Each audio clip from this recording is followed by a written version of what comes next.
போல நல்ல தேவன் யாரும் இல்லையே. ஆண்டவராக இயேசு கிறிஸ்துவின் வெளியேறப்பட்ட நாமத்தினாலே உங்கள் யாவருக்கும் என் அன்பின் ஸ்தோத்திரத்தை இந்த காலை வேளையில் உங்களுக்கு தெரியப்படுத்துகிறேன். எபேசியருக்கு எழுதின நிருபம் 4ஆம் அதிகாரம் 17வது வசனத்தில் இவ்வாறாக வாசிக்கின்றோம். ஆதலால் கர்த்தருக்குள் நான் உங்களுக்கு சாட்சியாக சொல்லி எச்சரிக்கிறது என்னவெனில், மற்ற புறஜாதிகள் தங்கள் வீணான சிந்தையிலே நடக்கிறது போல நீங்கள் இனி நடவாமல் இருங்கள் என்று சொல்லி பார்க்கிறோம். கிறிஸ்துவுக்குள் அன்பான தேவனுடைய பிள்ளைகளே, நாட்களை ஆண்டவராகிய இயேசு கிறிஸ்துவை தங்களுடைய வாழ்க்கையிலே சொந்த இரட்சகராய் ஏற்றுக்கொண்ட கர்த்தருடைய பிள்ளைகள், அவரை விசுவாசிக்கிறோம், அவரை நம்முடைய தெய்வமாக ஏற்றுக்கொண்டு நம்முடைய பாதுகாவலராக, நம்முடைய நடத்துனராக, சகலமும் அவரே என்று சொல்லி நாம் வாழ்ந்து கொண்டிருக்கிறோம். அநேக நேரங்களில் நாம் தேவனை முழுமையாக நம்ப மறுக்கிறவர்களாக இன்றும் அநேக கிறிஸ்தவர்கள் வாழ்ந்து கொண்டிருக்கிறார்கள். அவர் யார் என்பதை நன்றாக அறிந்திருந்தும், அவர் யார் என்பதை நன்றாக கற்றுக்கொண்டிருந்தும், அவர் நமக்காக செய்து முடித்ததான அந்த ரட்சிப்பை விசுவாசித்திருந்தும், அநேக நேரங்களிலே அவரை அறியாதவர்கள் போலவே நாட்களில் அநேகர் நடந்து கொண்டிருக்கிறார்கள். ஏனென்றே புரியாத காரியமாய் காணப்படுகிறது. வேதவசனம் சொல்லுகின்றது, பிசாசுக்கு இடங்கொடாமல் இருங்கள் என்று சொல்லி அப்போஸ்தலனாகிய பவுல் அநேக நேரங்களில் அவர் வலியுறுத்தி எழுதிய வார்த்தைகள் நம்மை எச்சரித்து சொல்லுகிறது. கர்த்தருடைய வார்த்தைக்கும் சத்தியத்திற்கும் புறம்பாக மற்ற மதத்தினருடைய நம்பிக்கை கொண்டவர்களைப் போல, அதாவது பிறரை போல வாழ நினைப்பது தேவனுக்கு விரோதமான காரியமாய் காணப்படுகிறது. அப்போஸ்தலனாகிய பவுல் எபேசியருக்கு இதையே வலியுறுத்தி அவர் எழுதுகிறார்.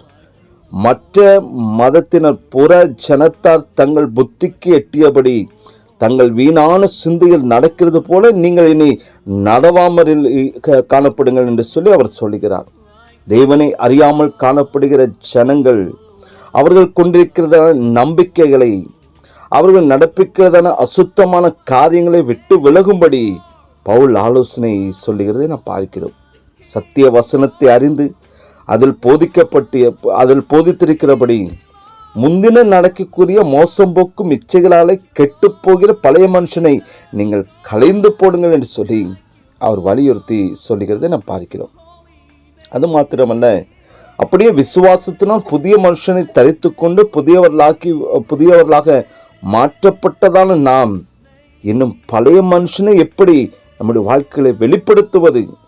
அது நம்முடைய ரட்சிப்புக்கு ஒரு கேள்விக்குறியாக அது மாறிவிடும். ஆண்டவராக இயேசு கிறிஸ்து இந்த பூமிக்குரிய வாழ்க்கையில வாழ்ந்த நாட்களில் அவர் பாவிகளோடு கூட அவர் வாழ்ந்தார். அவர்களோடு கூட ஒரே பந்தியில் உட்கார்ந்து ஆகாரம் உட்கொண்டார். ஆனால் பாவம் அவரை ஒரு நாள் முட்டிக்கொள்ளவில்லை. பாவிகளோடு வாழ்ந்த போதிலும் பாவத்திற்கு தன்னை விலக்கி கொண்ட அவரே நம்முடைய வாழ்க்கையில ஒரு முன்மாதிரியாய் காணப்படுகிறார்.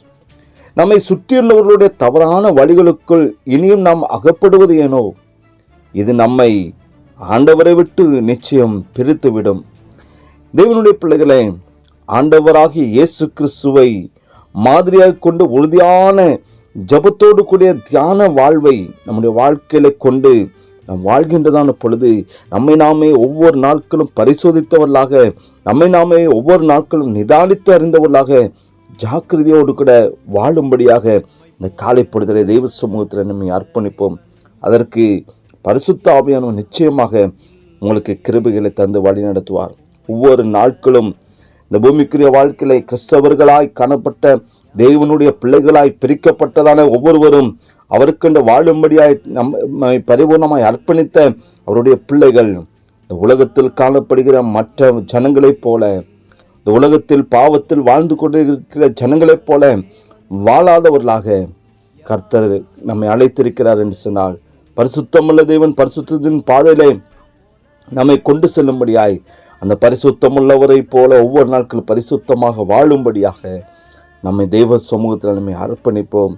அதற்கு பரிசுத்த ஆவியானவர் யாவருக்கும் கிருபைகளையும் ஒத்தாசைகளையும் தந்து வழி நடத்துவார். ஜெபிக்கலாமா? நேசிக்கிறதான அன்பின் நல்ல தகப்பனே, உமக்கு நன்றி செலுத்துகிற ஆண்டவரே, நீர் பரிசுத்தமுள்ளவரப்பா.